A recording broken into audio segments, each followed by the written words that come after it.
All right, Jackée, we finally get to sit down and chat. What's happening, Roland? Behind the hell you gonna come here in these Crocs? Look, my wife is a Croc craze. How many pair of them things you got? 35. They make that? Mm-hmm. But I got 3 pair of whites, 4 pair of lime green. You know that Balenciaga? Why? Lime. What? I don't understand. My daddy and my wife, they love, they some Croc fanatics. I don't understand. You ain't got to. What are they? They comfy. You know, COVID Crocs. No, don't even try. You know, I'm blaming everything on COVID. Everything? Everything. Everything on COVID. Everything. I'm blaming everything on Just so COVID. y'all know, the first thing she said was, I don't know why she said it. First thing Jackée said was, she said, don't show my feet. Why she say that? She knew I wasn't even gonna bring up your feet or the Crocs. But it's like if you say something, that's why I do interview, people say, like when the publicists come to me, they said, can you not discuss this? And I look at them like, you know I'm gonna discuss this. Nobody cares. Because I'm like, look, you just asking me. That's like the person who go, don't take my photo. Snap, click, click. What's happening? You. Welcome to LA again. Yeah, always good to be here. Actually, you came ready to dip your feet in the pool if you wanted to. So oh yeah, that was it. Throw them off, boom. Yeah, that part. Yeah. So what you been doing? How have you been dealing with COVID? And because it's different. I handle it in layers. You know, hatred, disgust, loneliness, eating, sleeping. You know, what's the new craze now? Not bathing. Y'all was doing that before. So they lying. But I'm in another place now. It is what it is, and deal with it accordingly. Just have some common sense. Common sense is key. You know, but I don't want to speak for nobody, you know, why they do what they do in terms of anything to do with vaccinations, because ignorance is ignorance, you know. But, well, you know, you got a whole bunch of Google physicians out here. You know, folks who went to a YouTube medical school for about 12 minutes. Now dispensing advice, and I'm sitting there going, now you know we ain't listening to you. I know, but you know, you got to take advice from everywhere. So you take bits and pieces. No, I tell them, so Tank and I were going at it on social media. Tank. Because, and he was You mean like, the singer Tank? Right. He sure is fine. And I was like, I didn't know he was that fine. Now why you bring him up? Go ahead. Because he was supposed to be about vaccinations and I stuff. met him one time. Oh, really? I don't know him, but I met him at a restaurant, in a hotel with his wife. Oh, thank God. I gotta add that part. A hotel with his wife. So you didn't accost him, but you thought about it. We were at a buffet. No, I didn't know him, but I was like, oh, he look all right. Then he took his shirt off. I went, oh, he look all right. So, but he was nice and he was a gentleman. He was with his wife. Did I say that? Let me say that again. Yes, with his wife. You said that. Yeah. Sitting there accosting people. Yeah. So he and I went at it. So he was like, so you think you know everything? I said, well, no. I said, but what I can tell you this, I said, ain't nobody else had more than 100 black scientists and doctors on their show in the last year. So if you find somebody who's talked to more black doctors than me, let me know. That's right. You were with just Neil, the moon doctor, I call him. Oh, but look, with this Tyson, stuff, that's his name. With this stuff here, I keep telling everybody, I'm a firm believer in talking to black experts, black scientists, black doctors. So can't nobody say, well, you know, where our people? No, because we got a whole bunch of our folks who's smart who can let you know what's going down. And we was Obama before Obama became president. We had Obamas everywhere. I tell them that we got plenty of candidates, plenty. Way before that, way before yes, that. Yes, it's true. We got them now. It's true. So I got to ask you this here. I've heard you talk about this. So how often, especially with non-melanated people, that's what Jane Elliott calls them. So how often do they confuse you with Kim Whitley and Jennifer Lewis? Never Jennifer. Really? No, we don't look alike, but Kim looks like me. Yeah, what? Don't look alike, but both y'all loud. Yeah, but she's a stand-up comedian and she does a different thing, you know, but... Jennifer crazy. Yeah, but Jennifer looks different. Right. Yeah, but Kim, you know, for years, you know, but Have you ever had somebody try to book you thinking you're Kim? No, she's taken jobs where they said we want a Jackée type. Jackée type. And they hire her. So you like, Kim, send that check this way. No. No, she is paid less. You ain't got no sense. So what are you working on? So what are you, because it's very interesting. A lot of people, I get this all the time, people are like, well, I don't see so-and-so, but they act like there's so many more options. People have no idea what people are working on, but they assume that if I don't see you, on this network or that network, folks just dropped off the radar. When now with streaming services, with Broadway, off Broadway, with independent movies and projects, and now you got more black cable networks. I mean, the opportunities, frankly, are slim. Are slim, but have expanded because it used to be slimmer. Mm-hmm. But they've expanded for veterans, which is what I am, a veteran. Right. Which means old, but also it means seasoned. I've been out here a long time. I'm doing a soap opera now called Days of Our Lives. I've been on there a while, playing a not so nice woman. I just came from there today and wreaked havoc, and I'm loving it. Now, did you ever want to do a soap opera? I did it before, Another World. I did it years ago with Joe Morgan Freeman, called Another World. It's the funk now, but that's how I started in TV. My first job. My very first TV job. Joe Morton and Morgan Freeman were on a soap opera? Together.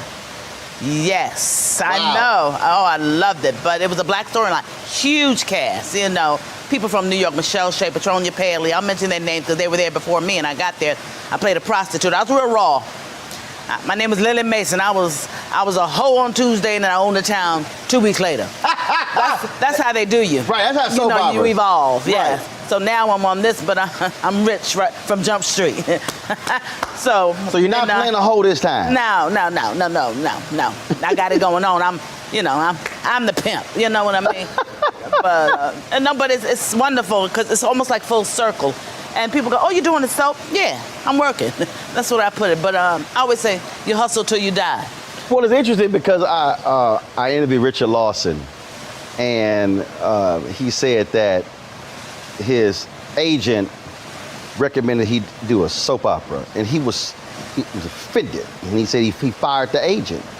And then he said they had the writer's strike in '91, and then when they offered to do All My Children, and he said he did it, and he said, and he was walking down the street, and people like, hey man, that's the brother of All My Children. And he said, so here he had this one view of, oh no, soaps are the lowliest things in the world. Yes. And then he said, but so many people, he said black people watch their stories. That's right. And he said, and it changed his perspective because of how the audience reacts. Respond, absolutely. But it keeps you current as what's happening now, and I got social media, huge social media platform, probably bigger than yours. But we can check now. Let's see, since you want to be little Twitter, Instagram, Facebook for people over 50. But I don't care. No, baby, I'm on all platforms, so it don't even matter. I'm on all of them. Let's say Jackée. Okay, Jackée got 400. This Jackée has 434,400 Twitter followers. That's cute. Roland has 612,000. Let me go on over here to Instagram. Let me see here. You're not supposed to outshine the guests. No, I'm the guest. No, you said I probably got more than you. I do. We can roll the tape. Oh, let's see. That's lies. Jackée, let's see here. That's lies. What's your Instagram handle? I ain't telling you. Let me see, Jackée. Hold up, Jackée. Let's see, Jackée. Oh, I wasn't even following you on Instagram. I know you on Instagram. Follow back. You know who got me on Instagram? The twins, Tia and Tamara Mowry. Really? When we was doing Sister Sister in 1993, I said, why? And Eva Marcille. I said, why you want me to do it? They said it keeps you current and relevant. Just like that. And I was like, who cares? I don't want anybody in my business. You want everybody in your business. You want to be your business. That's right. Now, this nice. You got 454,000 Instagram followers. And a lot of people don't do it, especially older people. And by that I mean they don't want to do it because they said it's too much trouble. I said you got to get somebody to help you, of course, and you got to know the lingo. You know the lingo. Right. No, don't want no FOMO. You know what that is? Fear of missing out, baby. That's a nice 454,000. I got 618,000. Let me see. Hold up, let me see. You probably, let me see how you doing over here on Facebook. Facebook is different. Let me see. Facebook is truly just for me. Oh, I go hunting on Facebook. Oh, Jackée, y'all got 912,244 followers on Facebook. Oh, I go hunting on Facebook. Oh, you know what that means, don't you? What's that mean? I go looking for men. Oh, okay. Okay, I'm just checking. I see and you. friends and old friends. Actually, old boyfriends, old husbands. All right, 900 and I go ahead. I got 1.3 million. But you can't help yourself. You're supposed to beef up the guests and make me feel good. You were like, Shopper, I got more than you. No, I said I had more than you. You said I have more, so I had to do a fact check. So I was wrong. So you know, like I had debates on my show, people say stuff, and then we have to fact check it, and so. You've been doing that for years. Well, come on, you know. I can't let folk just say stuff. You could let me let that go. You could let that go. I could have. Hey, Henry, should I have let that go? Yes. No, you should have kept on going. I wasn't gonna let that go. Next topic. But anyway, current and relevant is the key to social media. She got more than now you're not being current and relevant. Can we continue? I'm being current and relevant. I'm giving the audience the updated information. Good. Keep it coming. Because y'all know if I had said, oh yeah, you do have more than me. She's like, I told you. That's right. Oh, see, you'd have been showing out. I wouldn't have said all that. I'm not loud like that. I would have been like, I'm subtle now. I'm subtle. Jackée, I got more class now. You ain't never been subtle in your life. Okay, subtle. Hold up. First of all, you ain't never heard me say I'm subtle. Now, I know I don't know who you think you talking to. You ain't never. I'm trying to have some class. When the last time you been subtle? In the womb? You wasn't even settled in. You were loud in the womb. Not until I got 14. I was a shy girl. Oh, you were shy? Till I was about 16. I met a boy who was very nice to me and turned me out, but not sexually, but my mind. He opened up my mind. Yeah, and I went to acting lessons in New York with Henry Street Settlement, Woody King down on the Lower East Side, and Dick Anthony Williams taught me, the late great, taught me everything I know, and Bill Dukes. I got acting lessons, and I came out of my shell, but I was very, very shy. That was a long time ago. About 16, something turned on, and it never turned off. Right, ain't turned off. Never, and thank God. Right? So I'm not shy in that regard. Right. You know, and I'm not afraid. I don't have stage fright, none of that.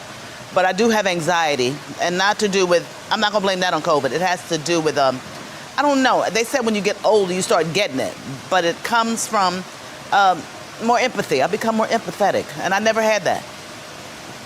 See, that's deep. But that's what causes anxiety? Yes, because you care about you. I see homeless people, and I always want to help.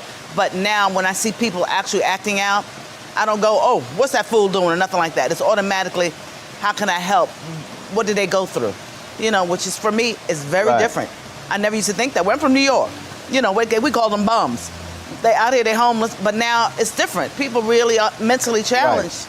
So now I'm empathetic, and I've evolved into this human being. So I feel more, you know, without wanting to. You know, I would love to just go, but I can't.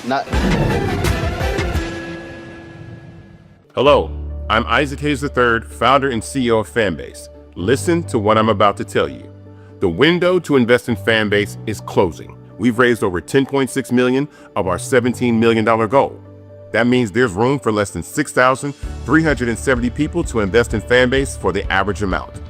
The minimum to invest in Fanbase right now is $399. That makes you an owner in Fanbase today. Go to startengine.com/fanbase to invest. Why? Because current social apps have taken advantage of users for far too long, with content suppression, shadow banning, harmful racist content, and no real tools for monetization and equity. Fanbase has over 1.4 million users and counting, allowing anyone to reach all their following and monetize their content from day one. Social media is the new TV, and whoever owns the apps that distribute that content have the opportunity to own potential billion-dollar companies.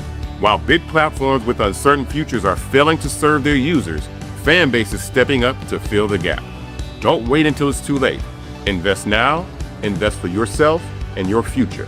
Go to startengine.com/fanbase and own the next generation of social media.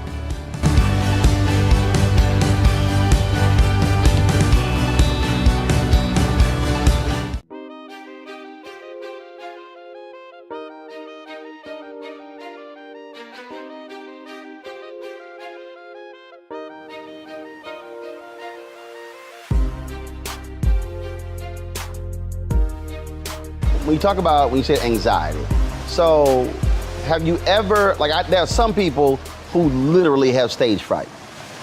They throw up before concerts and all of that. Have you always had that confidence in terms of hitting that stage, never been afraid of that stage?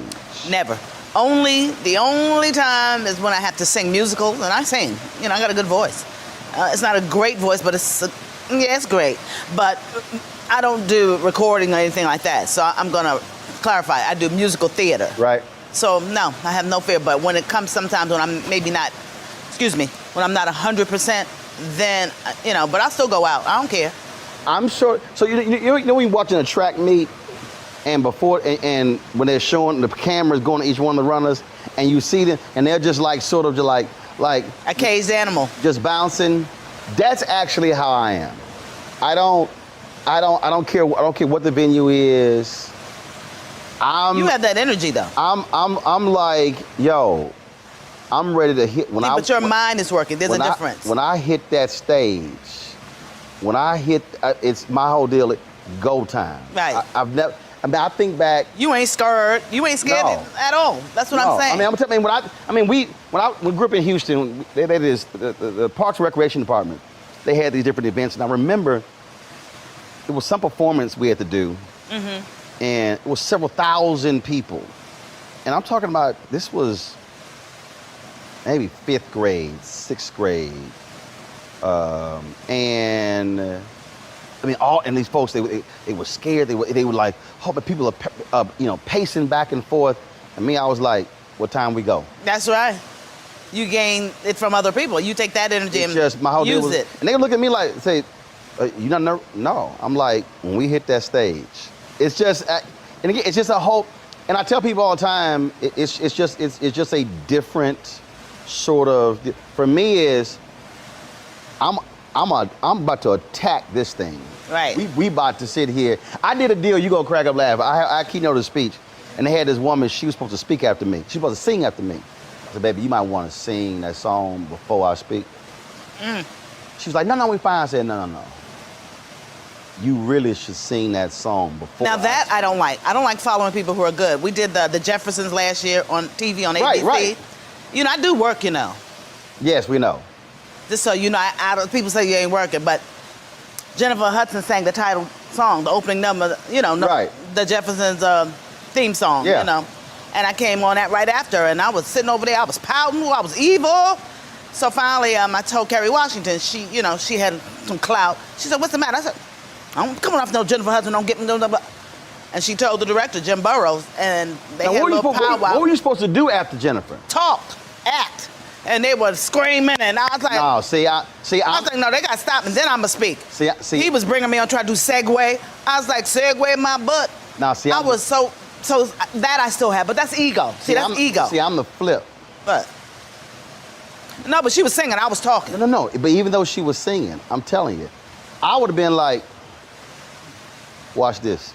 Yeah, but after she stopped singing, and then they paused and took a commercial. Then I came back. It makes a difference. See the setup. All of that. Oh no, she turned it out. See, she turned it out. I couldn't do nothing with it. Except kill her. I mean, what could I do? So let me tell you something. And I hate giving any Kappa credit for anything. But Marvin Sapp and Jamal Bryant, 2 Kappas, they were preaching in the Bahamas. And this was July 2019. July 2020. And, July 2019. COVID was all 2020. July 2019. Marvin kills it. I'm talking about, he was so nasty with it. When he finished, he handed Jamal a microphone. It was so disrespectful. And I'm talking about, crowd was going crazy. I mean, going nuts. So you sitting there, you were like, how is, because Jamal preached next. There was no break. But he wasn't scared. There was no music, but this is what he did, though. What he did was, most folk would have tried to match Marvin's energy. What he did was, brought it all the way down, spoke softly and quietly, and then brought it back You know up. who's like that? And I said, Cedric the Entertainer. When Bernie Mac used to go on, oh, rah, rah, said, would take it and bring it down and come back up. It's a rhythm. That's what I'm saying. So Right. I brought it down and brought it back up. But you got to have your own thing. You got to have your own Right. your modus operandi got to be what Isaac Hayes heavy. All right. You know that song? You don't know nothing about that, do you? look at Miss Hot Butter Soul over here. See, I'm very clever. See, I like you so Yeah. silly. I like challenges. Every time I interview entertainers, I ask singers, I ask them, give me an example of a group or a singer who you want to put it on. Now, most of the old school artists, they always had somebody. The new school folks are scared of that. See, I think part of the problem for a lot of folk is they don't like competition, but I like somebody who brings their A game, and then you like, all right. Sort of like Kendrick Lamar saying he coming out, and now Kanye and Drake are like, bring it. Right. You know that's the latest. Because Yeah. Kendrick Lamar's my favorite rapper because he does something else different. He's more of a poet with some other stuff on it. You know, he got a whole nother rhythm to me, and everybody copies him. You know, his cadence and the way he talks. You don't know what I'm talking about, do you? The Yes, I only do. reason I know about rap is because of my son and all his friends. But they brought me into the fold, but it's a way Right. of communication. I don't like it all, but I check Kendrick Lamar because he's just profound and prolific. And Ye is a whole nother. I met him when he was 18. Who? I met Puffy when he was 18. I met all these kids. You know, they're kids to me, but everybody told me they were geniuses, and I was like, Kobe. I met Kobe Bryant, the late, great, when he was 18, he was on Sister Sister. Mm-hmm. You know, so 18 must be a good year, but everybody always know that's a genius. You know, how do you know a genius? You ever see genius in the making? Yes. Who? Yes. You? Yes. I'm kidding. It's a different. They walk. They walk with a different Beat. walk. Yeah. And like I'm talking about you see it, and the thing is, what most people do, which is a mistake, and I say this all the time, white educators do this with brilliant black kids. What they do is they say, oh, I don't want to hurt your confidence, and so they don't press them. I had two professors at Texas A&M. One day we were in class, and we joking around and stuff. When class is over, Don Thomason, he said, Roland, stay after class. I said, what you doing? I said, what you talking about? He said, you are not them. He said, they play every day. Yeah, but that wasn't the first time that was said to you, was it? No, but See? it was so. That was said to you before And my college. deal was, and I was just like, yo, can I just People expected more. have fun? And he said, No. he said, you sit in the same class with them, but I do not teach you the same as them. And it was, and I was. You had to think about it, didn't you, for days? Well, I was frustrated because it was just one, and it was just having fun. And he was like, no. No He fun said, for you. nuh-uh. He said, the expectations Were already set for you. That's right. are different. And that's happened several times where I feel like, no. Me wait, too, but, you ain't them. But I didn't appreciate it then, did you? I didn't like it. I did. It's almost like being reprimanded, right? I knew it. I mean, the only thing that, the struggle was, Doc, I'm on all the time. I just want to this is what I said. Nope. I said, can I be my age? No. And he said, no. You got to be Jackie Robinson, all black people. You know what that means to me? What? We got to play first base, second base, third base, outfield, infield, shortstop, infield, outfield. We got to play and we got to play them A+. We can't do this one great and this one. We got to do it all the time. That's why this little young girl, Naomi Osaka, I know about mental health and the young gymnast, Simone Biles. I know, I understand what they're saying about pressure, but it's always been that way for us. Right.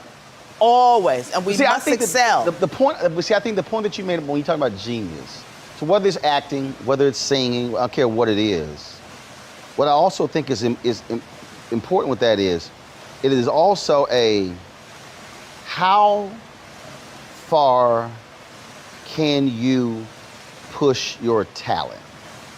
And so for you, how often did you say to yourself, one, I don't want to be pigeonholed, but I want to use all of this. I don't want to just do comedy. I don't want to just do the 227 character.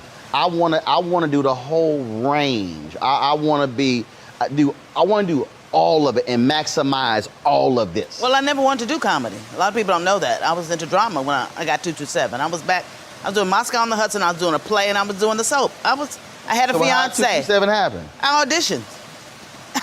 No, but was it a comedic role? It was 3 roles that they wanted. They had 3 available roles. The Woman in the Window, played by Helen Mirren, Elena Reed's part, and Sandra. And I went out and got it. I didn't expect to get it. I didn't want it. They gave it to me. I said, I don't want it. I want to act. They gave it to you. You said you didn't want it. Nope. I ain't know about So why'd you do it? It was only 7 shows. I figured I'd do 7 and going back to New York and do my thing. I'll just do this. I'll do this little gig now. And I got off the plane and they said, you got it. I was more, but getting back to the answer to your question is, it was a sacrifice in retrospect because I gave up everything. Because I got there, did 2 lines and they changed my contract. 2. The whole time. Hold on. So you had 2 lines. You had 2 lines? It was, Mary, oh, what you doing sitting on this stoop? Whatever it was. Just like that. And they stopped the show. I thought I was fired. They changed my contract. They took me up there. Brandon Tartikoff. He was my first angel in Hollywood. Late, great Brandon Tartikoff. He was the head of programming at NBC. So I've had a lot of angels. I got one now at NBC. But by that, I mean people who are thinking about you when you're not even thinking about you. So wait a minute. So you're sitting here, so you had 2 lines. 2. You hit your lines. And they said, stop, cut. And you thinking, I'm fired. This a quick job. And took you upstairs and changed. Wrote a new contract, yeah. Okay, so, why does happen? Are you sitting there going? No, I signed. I didn't think nothing of it. I said, were you like, is this for real? But it changed my life without me knowing. If I had known, I might have said no. But I didn't know that it would be a sacrifice. My personal happiness took a hit. I was not engaged to the cat anymore. I started making so much money overnight. I mean, overnight. The 80s. It changed my whole life. But I was living it. I wasn't looking at it. But you sacrifice, especially being a female and a black actress, you sacrifice a lot of personal happiness. But I had a ball. I don't regret anything, but if I had a chance, I would have tried to balance it more so I could have a little more, personal happiness. Because now, the way I am now, I'm a workaholic like you are. And, you're married, and that's great. I've been married 3 times. I might do 4 if I can, give somebody a roofie. Oh, you're not supposed to say that. Oh. In other words, I don't want them to remember that I married him. That's what I mean. So I don't mean drug them for real. But personal happiness is important because it rounds you out. And by that, I don't just mean finding a mate or a lover, but where you just balanced. You balance out. And as I've gotten older, I've gotten better. But I definitely think about that, and I never did. I just lived it, but, just, bon be bon. I'm making a lot of money, I had millions, zillions, you just live. But being a woman, I've always had a lot of man in me, Roland. I hate to say it, but I got a lot of king in me. Okay, what does that mean? I don't mind being in charge. I don't mind, being around men. I don't, it doesn't bother me. A lot of people, my mother taught me that I know how to be a single woman. And that's, a lot of men don't know how to do that. I know how to make decisions. Right. But looking back in retrospect, I definitely would have traded for more personal happiness if I could have. But I didn't know how to do it. I didn't even think about it. What's up, y'all? Look, Fanbase is more than a platform. It's a movement to empower creators, offering a unique opportunity for everyday people to invest in Black-owned tech, infrastructure, and help shape the future of social media. Investing in technology is essential for creating long-term wealth and influence in the digital age. The Black community must not only consume tech, we must own it. Discover how equity crowdfunding can serve as a powerful tool for funding Black businesses, allowing entrepreneurs to raise capital directly through their community through the Jobs Act.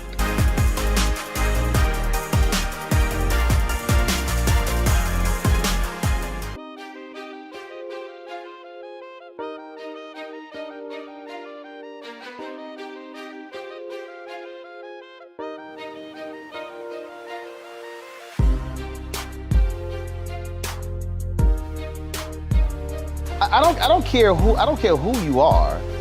It is very difficult to navigate that unless you have someone close to you Mentors.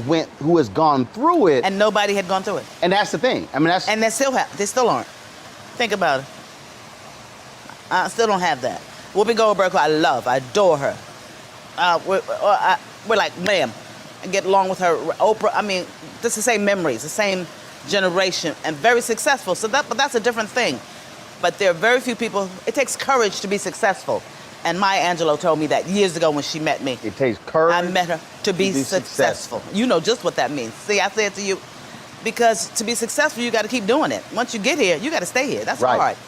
You know, See, that was the point I was making on talking about genius. That you actually don't compete against others. Just against yourself. You're competing against yourself. Oh, thank God, Niagara Falls. Okay. Slowly I turn, step by step. You know what that's from? Three Stooges. You go see it about Niagara Falls. Y'all don't know that old joke? You know, Pygmy Markham and them. You don't know that? You don't know Pygmy Markham. I'm dating myself. But I study comedy. I know Pygmy Markham. But I study comedy. And I'm a political junkie, and that's why I know you very well. Because I got to know what's going on every morning. I don't care. I got CNN, my channel, my cable channels. I go right to the news, my phone. I love my phone now. I never used to love technology. Oh, now please, I Lord. can't do without it. You understand? My daddy is a news. My parents were at my house for 7 weeks. But I have a prediction. What? I believe iPads are going to go the way of whatever. I think the phone is going to be the most important thing in your life in a minute. No TV, anything. If you get a big enough screen, I don't want that thing that open up. What's that flip phone that opens up into a TV? What's that? Samurai? Samsung. Oh, the Samsung? Yeah, it's like... Right. Mm-mm. You like I don't no like flipping? That look. Like no flipping? I used to have that old phone in my car, my Jag, my first Jag. I had a big old suitcase. I thought I was cute. Wait, lift it up. Hello? I thought I was so cute. That thing was a brick. But the phone, you get in your bed, you get in your, wherever you are, it's there. And you've got the headphones. It's magical. Streaming. Here's so crazy. It's brilliant. So I have two. You know you got more than one phone. I knew it. No, I have two. I have three. In case one run out? 3 iPads. Well, no, one is my. But you use that the most, don't you? One is my. Well, but different purposes. Uh-oh, it's back. We brought it back. Oh, See? Lord. We brought it back. I shouldn't have talked about the Three Stooges. See, there you go. Here's what's crazy. So I got 2 iPhones, 3 iPads, but I actually don't like to watch video on them. Yeah, because it's distorted. But once they get it clear and adapt it digitally. I still. Once some Chinese get that last bit, that last little thing that's missing, can't get a car fixed. I got, for me, I still want, now it was crazy, we talk about generations. I'm in my brother's house, and I snapped a photo of this. My nephew Chris, his gaming room. I have 5 or 6 nieces and nephews crowded around a laptop, a 13-inch laptop. 15 feet away is a 50-inch TV.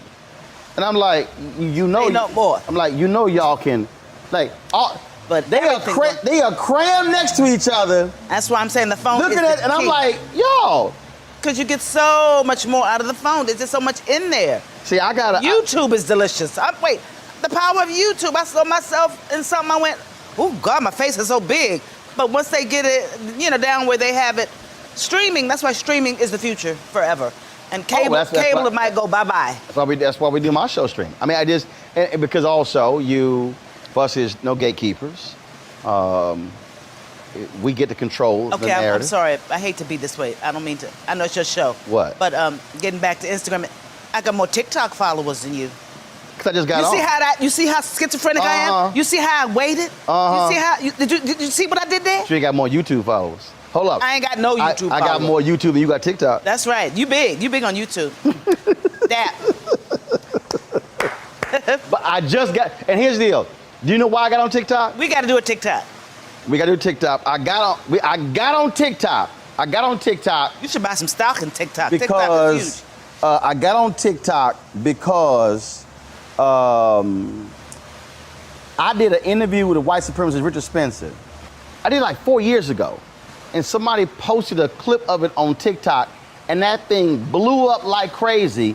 So I just got on TikTok just to tell people, hey, thanks for watching. I never used TikTok, so let me see here. All right, y'all. So we on TikTok. You should do it in this suit you got on. Okay, so we on TikTok right now. So I'm Roland got on seersucker, yellow seersucker. I'm interviewing Jackée, and she talking about how popular and big she is on TikTok. So I wanted to go see. I don't even know how. See, the video stopped. See, what's up with that? Like, how long the video? I thought videos were longer on TikTok. You got to put them together. See, you don't know nothing. You don't hear me though. See, I don't like it. That's why I don't like all that. But you're going to be funny. I'm serious. You're going to be brilliant. Sitting here. It's going to be brilliant. In L.A. Sitting here in this chair, waiting on you to find TikTok. Waiting on you. Oh, look at you. We dating ourselves. Come on now. We got to say. I want to get next to you. Car wash. Rolls Royce. Come on now. Baby, that's that song, I don't want to go in the past. I want to stay right here. No. I don't live in the past. I'm lying. Old school music. Yeah, when I hear my like son. that hit you like, see, I did a whole video once. I did it on Instagram. I call that song a shit song.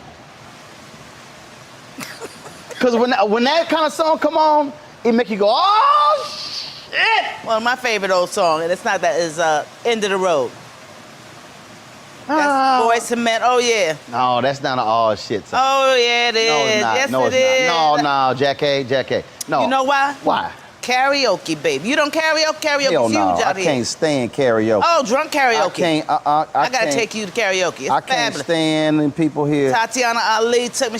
We had so much fun. I'm trying to find you on TikTok. You can't do that during my interview. Can't we continue? You the one brought it up. I know, but I'm trying you can get it later. I'm trying to post the video. I can't. No, you need help. You ain't lying. I put in Jackée and nothing coming up. You need some little What's your name, Jackée? No, I don't. What's your TikTok about something? Name? Look, I have to go. I have an appointment with a piece of fish. I mean, you the one brought up TikTok. I know, but and then told me to make a TikTok video. I'm just trying to beat you at something. No, you can't. I'm gonna find something. You can't. Okay, let's get back to something serious. You heard that song when they took the Ali quote, "The champ is here." Doom, doom, doom, doom. The champ is here. And you heard that other one, "Down goes Frazier." That's Frazier. Get back to current and relevant. Oh God. I'm Ali. You Frazier.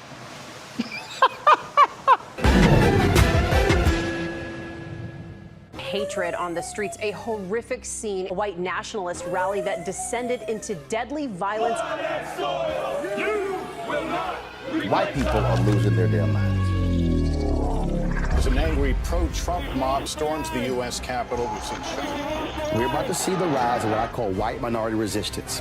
We have seen white folks in this country who simply cannot tolerate black folks voting. I think what we're seeing is the inevitable result of violent denial. This is part of American history. Every time that people of color have made progress, whether real or symbolic, there has been what Carol Anderson at Emory University calls white rage as a backlash. This is the rise of the Proud Boys and the Boogaloo Boys. America, there's going to be more of this. Here's all the Proud Boys, guys. This country is getting increasingly racist in its behaviors and its attitudes because of the fear of white people. The fear that they're taking our jobs, they're taking our resources, they're taking our women. This is white fear.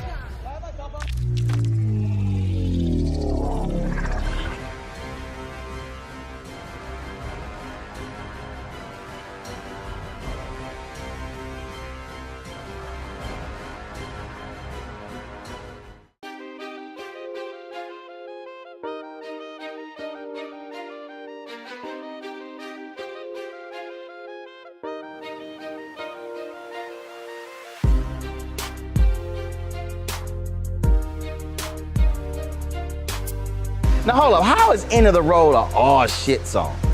How? It brings back a memory, those first two chords. When you hear one chord and you know it's your song, you up, oh! So I know what you're saying, but that's my side. That's what I said, that's my side.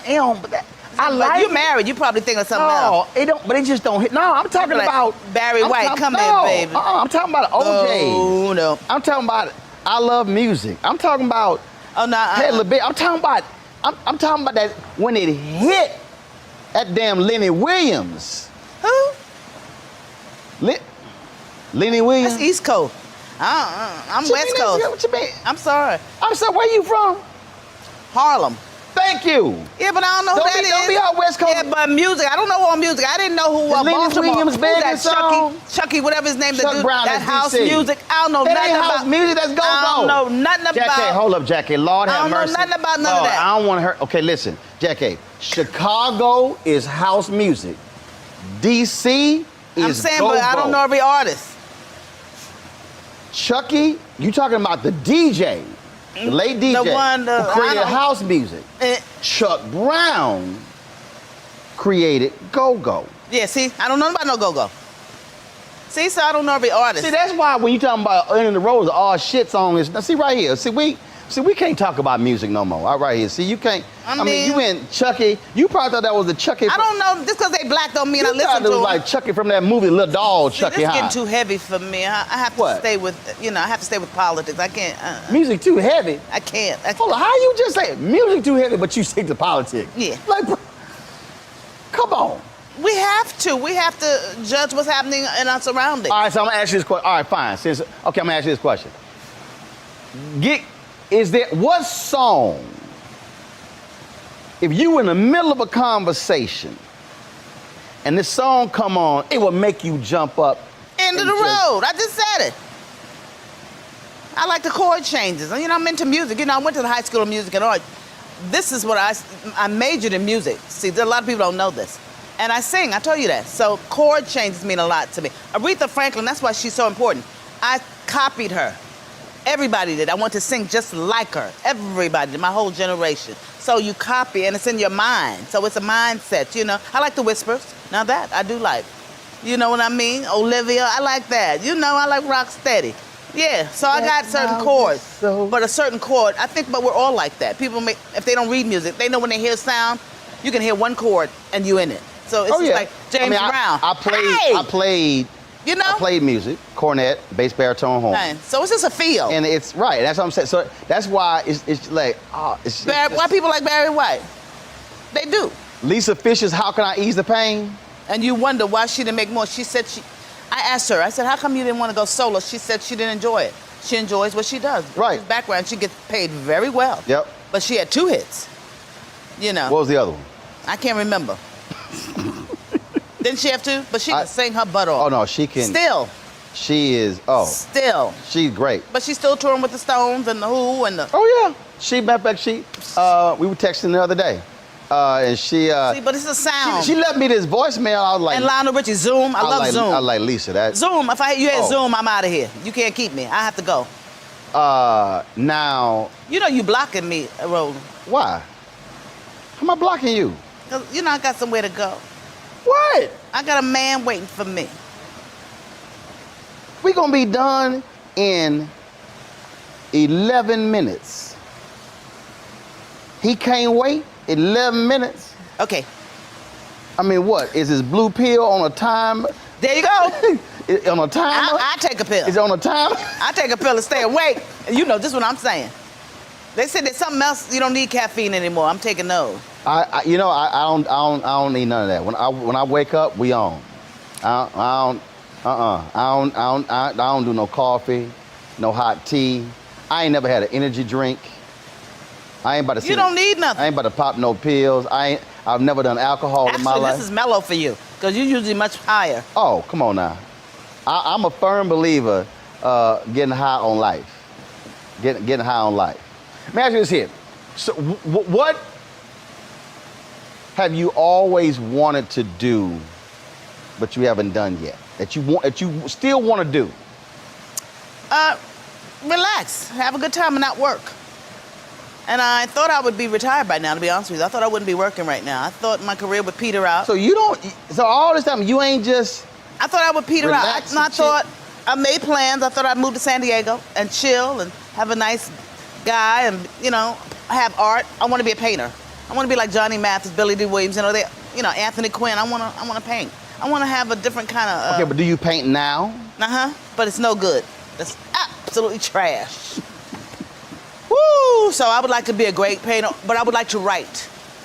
And I think I'm a great writer, so I think I can write. Okay, so you one wanna, good book. So you want to paint? Yes, right. I'm into aesthetics. I love the arts. Where's Jackée's memoir? It's coming, but I gotta wait. A couple of people die. Come on. A couple of more got to die. Why? I don't want them coming after me. George Clinton. I don't want to embarrass anybody. George Clinton just got sued and won. He's like, the truth prevails. The Funkadelic, George, he don't care. He got sued. He the man. You talking about? Do you want to come after? It won't be a kiss and tell. I don't remember everything anyway. So I might get it wrong. Why is it escaping me? Walter, fiction writer. Why is it escaping me? Walter Mosley? Right. Sorry, Walter Mosley. I'm a prolific reader, by the way. So Walter, I read a lot. So you do too. I do. Now I don't read fiction. I do. It's crazy. I like murder. I interviewed Walter and Pearl Cleage. I was like, so tell me about y'all book. I said, I ain't read it. Walter looked at me like crazy. I said, Walter, I'm sorry. I said, I just never got into fiction. And Walter said, Roland, he said, the beauty of fiction is you can actually tell more of the truth in fiction than in nonfiction. You just gotta lie about the names. And that's what I'm gonna do. So you just gave me an idea. I'll make it fiction. So turn... They'll know it's them, though. So turn your memoir into a novel. It may not be that interesting now, though. Why? I mean, that was the 80s, the 90s, part of the 2000s. Jackée. I've slowed down. I've slowed way down. Jackée, that ain't got... Let me tell you something. Did you read Jennifer Lewis's book? No. Oh, my God. Yeah, but she got a different slant. No, I'm trying to tell you. Listen to me. Lonnie Love's book? I love her. Hilarious. Jennifer's book? Hilarious. I don't like to read bios. But it's not a bio. How it was written, I'm telling you. I guarantee you got stories, you got experiences, you got situations that were probably crazy. But I have the books. I'm going to read them, but I have them. I have both of those. Right, but I'm talking about... I bought them too. Your story. I'll think of something. I think I'm boring. Harry Belafonte told me this here. Harry Belafonte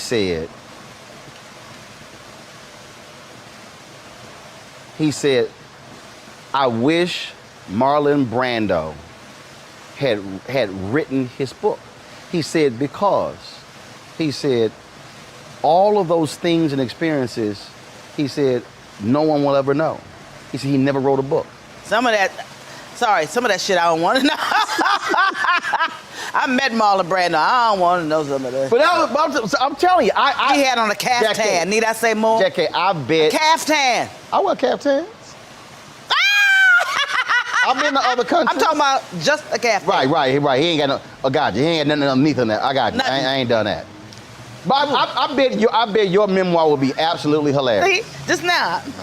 Marlon Brando, caftan. See, boom, right there. I don't want to see it again. But hold up, that's in the book. You describe meeting Marlon Brando with a caftan. How can you describe that? Easy, y'all. When it happened, where were you? I can't tell you that. See, that's... In a bad house? Were you in the United States? No, yes. You were in the United States, East Coast, yes. West Coast. But it was brief. Right, East Coast, West Coast. I ain't telling you. Was he backstage? I wasn't alone. It wasn't just me and Marlon. See, don't do. You can't dig up no dirt. You don't do gossip. I'm not digging up dirt. I'm just asking. I'll save it for the memoirs. That's my point. There was no sex involved.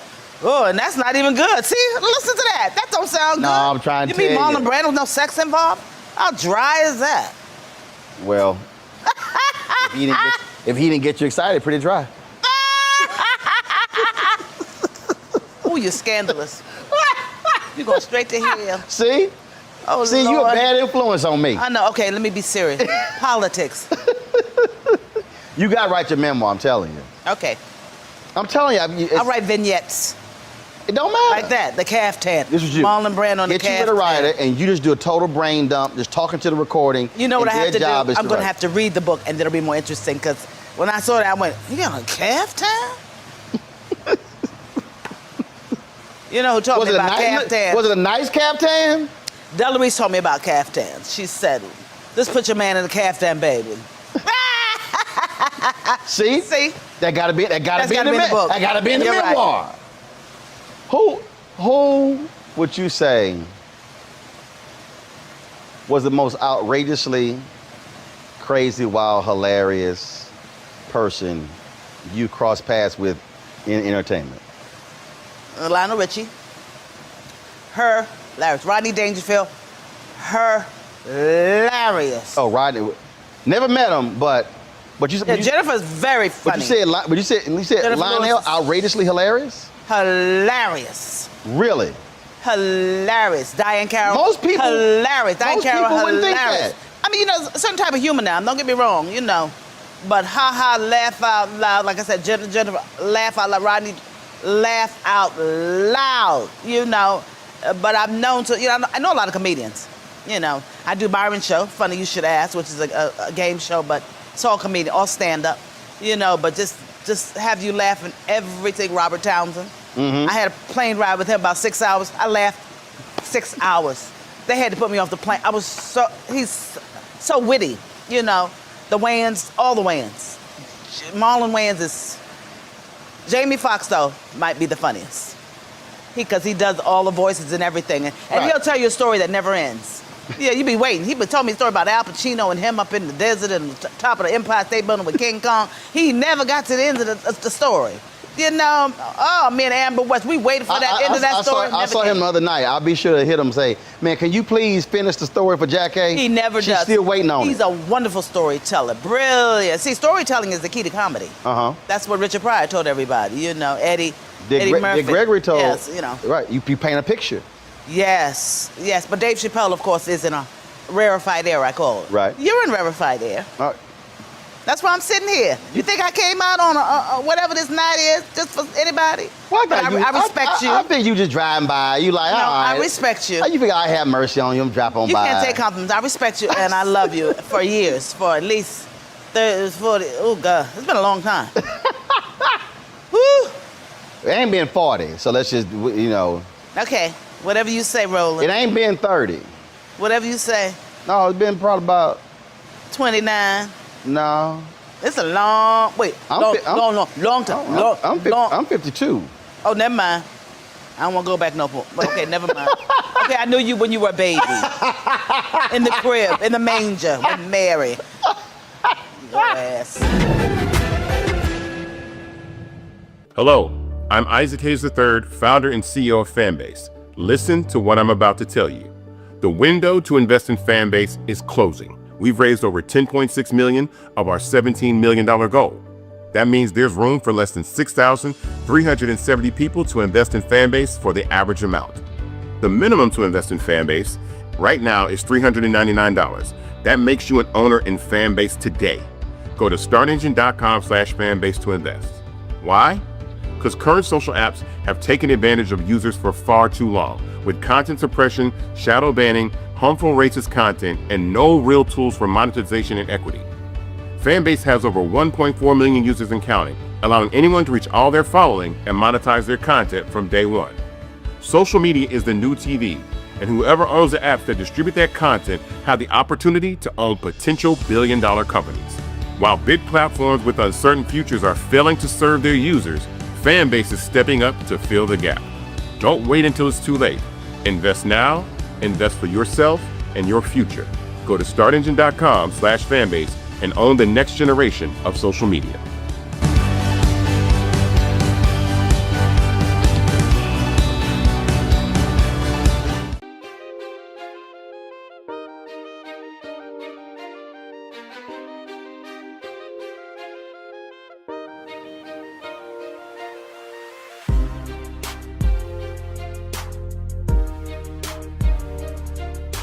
Who would you say, see, this is gonna be your verbal memoir. Okay, who would you say, just took themselves way too seriously? You were like, come on now, loosen up. Boy, you boring? Loosen up. So many. You like, come on, loosen up. Oh, it ain't that serious. So many. No, I don't want to. I don't want to be negative. Okay. Yawn, yawn, yawn. Oh Lord. Oh. Can you cook? Is a green bean? Oh, is a bean green? See right there. It's upper direction. Shoot. We like to cook. But only specific things, not generally. No. Got it. Like what? Pork chops. Pork chops. Pork chops. I know how to fry fried chicken. not I make the best pork fried chicken on earth. Meatloaf. Really? A great steak. I make a great steak. I make the best potato salad. Squash. So this man you gonna meet, you cooking greens. for him? I make good greens. I make them though with turkey. So this man you gonna meet, smoked turkey. You cooking for him? Hell no. What? I ain't cooking no more. No, what you mean no more? It's COVID. I'm blaming everything on COVID. No, that's sweet. That's the name of my book. Blame it on COVID. See, we working through this thing. We already got your book title.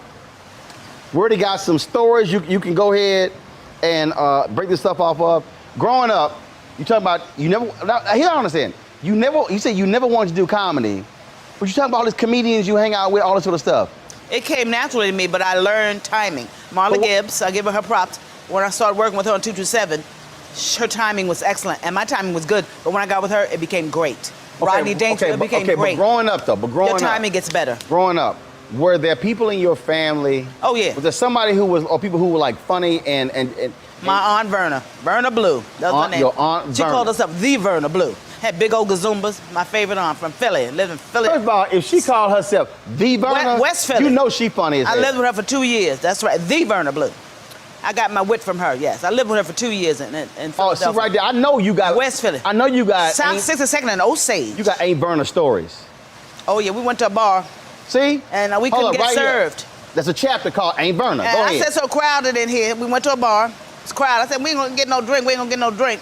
She said, watch me get a drink. And she went up there and she said, bam, put her tits on the bar. That man came up, what would you like? Oh, I loved her. Loved. She's my favorite. Witty, and I had a cousin Scrap. That was the name Scrap. That wasn't Cousin Scrap. To play practical joke. Oh, they played. Yes, you're right. I have some funny people in my family. My brother. Yeah, you're right. Right. But I know a lot of funny people. But what I'm saying, see right there, that's a chapter right there. A funny family. That's true. And that whole chapter. You talk about Cousin Scrap, you talk about Aunt Verna, right there in the chapter. Yes. Yes. I had a lot. Yes, you're right. I didn't think about it. See? But I had some mean people in my family too, and that's a chapter. Yes, it is. You know, because I'm fighting who I'm becoming. Now you ask. Fighting who I'm becoming. What does that mean? Sometimes, like I said, anxiety, and now it's like I don't want to deal with certain crap. I don't want to curse, but you know what I'm saying. You don't want to curse? Age, yeah. I don't want to deal with no more bullshit. You don't want to curse? I don't want to deal with no more bullshit. Cursing lowers the blood pressure. But they said it's getting older. I just don't want to deal with no more bullshit. I've been cussing since I was 7. But I'm fighting against it. I want to stay lovely and warm and witty and wonderful. No. Nice and gregarious. No, I don't want to keep cussing and shit. I want to be 85 and cussing people out. Not me. I want to be a cherub. No. I want to be that kindly, wonderful comedian. No. What's her name? That's me. Oh, she nice. She used to be on. That's me. That's gonna be me. Which one is that? Is that I don't know. That ain't jogging my memory. I just want to be a nice old lady. That ain't her name. That ain't getting the name. Knitting by the fire. Shh. drinking, Johnny Walker Black. That's nice fire. No. Nice young. I want to be the picture. Red Fox character in Harlem Nights. Then I'll be Della Reese, who I loved. She taught me great timing too. When we did the Royal Family together. God damn it, Benny! What a hash and orange juice. She shot off my picket toe. Girl, come on. She taught me how to drink wild turkey. You're right. That's a chapter. She taught me how to drink wild turkey by her This pool. memoir is writing by itself. Her pool. She had a big pool with a little tiny deck, so you had to sit there and drink. It was all pool and a little bit of walking space, so you had to drink, and she fill it up as soon as you empty it. Have another drink, and talk to me. Yeah, you're right. That is a chapter. I never think of these things. See? So I know you got some Maya stories. Ooh, shiver me timbers. Ooh. Your book, I'm gonna help you. Your book, you should have. Oprah will kill me if I tell them story. It's some you can tell. Yeah, I can. Right. So you should have you should do all your chapters should be named after people or places. They'll sue your ass. No, they won't. No, they not. Other books out there. I got a lot of stories. You're right. You know what I'm saying? But I ain't gonna tell them all. I respect people. We see right here. We already established 6 8 chapters right here. I'll keep them fun. Caftan. Okay. Let's do them alphabetically. Caftan, Della. But she's a wonderful woman. We had when we met, we didn't get along at all. Who? Me and Della Reese. At all. Like on a Tuesday. It took about 8 days. Oh no, she was strong. Were y'all on a show together or something? Yeah, the Royal Family. After Red Fox died, I joined the Royal Family. Oh, and I was all that in a bag of chips. Plus I was whoop, boom, boom. My ego was huge. Now, that I regret. No. That I regret. Why? Because I didn't think about it. But that's what ego is. Ego means you don't check yourself. You're just there. But I was nice. I wasn't bad ego, but it's still the ego. You said your ego was huge, but you had assets. Yeah, but I didn't check myself. I check myself now, if I can. Wait, it's like that hair rises up. You get to the hotel and they don't have your reservation. You're like, ego, at the door, stay, and then you go, oh, fuck it. Where my room? Stuff like that. But, I thought I was her equal. And I was to me. But she let you know? She won me, she won me over to the point where I worshiped her. I grew to adore her. How many times, before she won you over, how many times did she call you heifer? Never. Never. It's the word she didn't say. And she used to smoke them little tiny cigarettes, them little Capris. They were little tiny pencil thin, and she just look at you and flick it wherever. Flick it. Like, she look at you like you think you hot shit, don't you? But in her mind, heifer. See, but she ain't say it. No, she never said heifer. No, she said worse. It's more like... But, she never did. No, it was what she didn't say. Oh, but I grew to love her. Really? Oh, she taught me how to get great service at the airport. Things like, how to get a wheelchair and get in front of the line. That's awful. But you didn't need a wheelchair. Right. Oh, she was brilliant. We about to end this interview right now. It works now. We about to end this interview right now. Lord have me. I can't walk. Yeah. Yeah. She gonna roll up to the house, y'all. Taught me how to drink wild turkey. That's right. Taught me about men in caftans. Oh, I must write this. You're right. See? Some of it could be a surprise.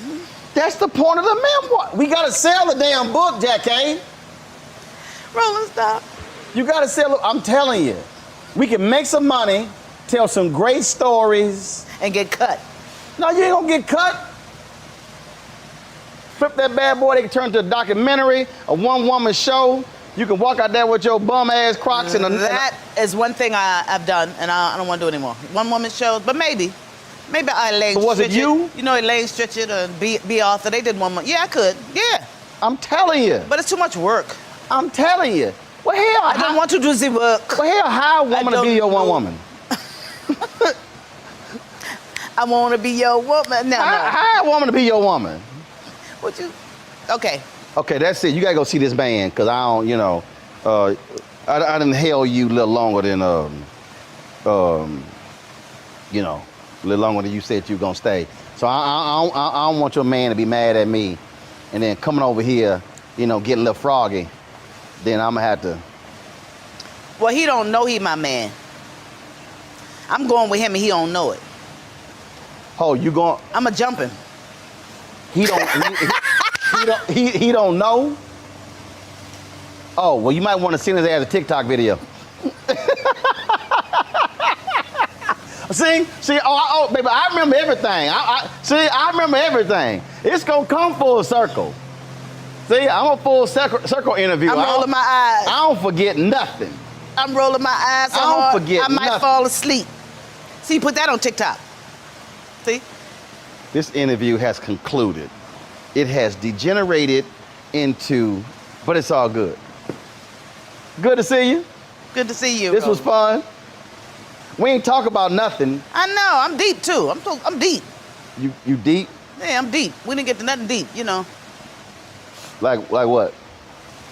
Meditation, you know. Yeah, no, we ain't talking about that. First of all, we can't talk about meditation because you're gonna be quiet the whole time. See? That I know how to be quiet. You gotta be quiet. You gotta be submissive. That's the best part. Ain't nobody. All I need is 3 minutes. Shit. We done. Dawn, I appreciate it. Oh Lord, now this young man's gonna have to help me get out of here. Girl, come on. I'm talking about that car. We got you. We can back your car up. I'm calling everybody, tell them don't go over there without no driver's license.